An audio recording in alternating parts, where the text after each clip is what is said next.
ഇവിടെ ഉണ്ടായിരുന്ന എല്ലാ രക്ഷാപ്രവർത്തനങ്ങളിലും കൈമേയ് മറന്ന് പ്രവർത്തിച്ചവരുണ്ട്. അവർക്കൊക്കെ തന്നെ ടൗൺഷിപ്പ് വരുമ്പോൾ ഉണ്ടാകുന്ന സന്തോഷമുണ്ട്. ഇതിനെക്കുറിച്ച് എന്താ പറയാനുള്ളത്? പേര് ആസിഫ് എന്നാണ്.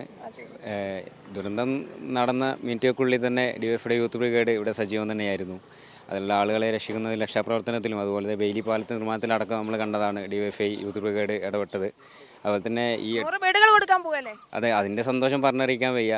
കാരണം ഒരു ഡിവൈഎഫ്ഐ പ്രവർത്തനം എന്നുള്ള രീതിയിൽ ഏറ്റവും കൂടുതൽ അഭിമാനം കൊള്ളുന്ന ഒരു നിമിഷം കൂടിയാണ്.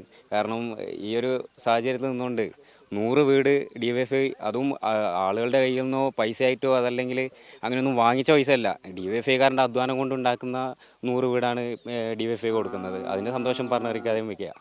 ടൗൺഷിപ്പിൽ നിന്ന് തറക്കല്ലിടാൻ പോവുകയാണ്, എന്താ അതിൻ്റെ ഒരു സന്തോഷം?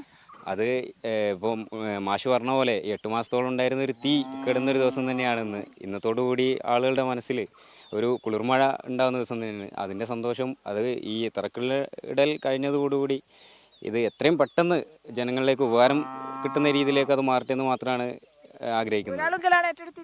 അതെ അതെ, വളരെ കുറഞ്ഞ സമയം കൊണ്ട് തന്നെ ഇത് പൂർത്തീകരിക്കും എന്നുള്ളതാണ്. അത് വളരെ പെട്ടെന്ന് തന്നെ ആവട്ടെ എന്നുള്ളതാണ് ആഗ്രഹിക്കുന്നത്. എന്താ പറയാനുള്ളത്? ഹാരിസ്. എന്താ പറയാനുള്ളത്?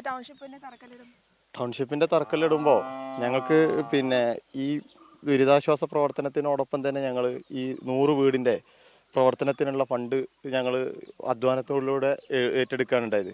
അപ്പോൾ ഈ ടൗൺഷിപ്പ് വരുമ്പോൾ ഏറ്റവും അധികം ഇന്ന് സന്തോഷിക്കുന്ന ഡിവൈഎഫ്ഐക്കാരാണ്. കാരണം അതിൽ 100 വീട് ആ ഡിവൈഎഫ്ഐക്കാരുടെ അധ്വാനത്തിൻ്റെ ഭാഗമാണ് എന്നുള്ളത് കൊണ്ട് തന്നെ ഞങ്ങൾക്ക് ഏറെ ഡിവൈഎഫ്ഐക്കാരെന്ന നിലയിൽ ഏറെ അഭിമാനത്തോടെയാണ് ഞങ്ങൾ അതിനെ കാണുന്നത്. ഏറെ സന്തോഷത്തോടു കൂടിയാണ് അന്ന് മുതൽ കൈമേയ് മറന്ന് ചൂരൽമലയിലെയും മുണ്ടക്കയിലെയും അനുഭവിക്കുന്ന ആളുകളുടെ കൂടെ ക്യാമ്പുകളിലും ഈ ദുരിതാശ്വാസ പ്രവർത്തനങ്ങളിലും ക്യാമ്പുകളിലും എല്ലാം ഈ അവസാന നിമിഷം എന്ന് പറയാറായില്ല, ഇനിയും അവർ കൂടെ ഉണ്ടാകുമെന്നുള്ളത് തന്നെയാണ് 100 വീടുകൾ നൽകുമ്പോൾ പറയാനുള്ളത്.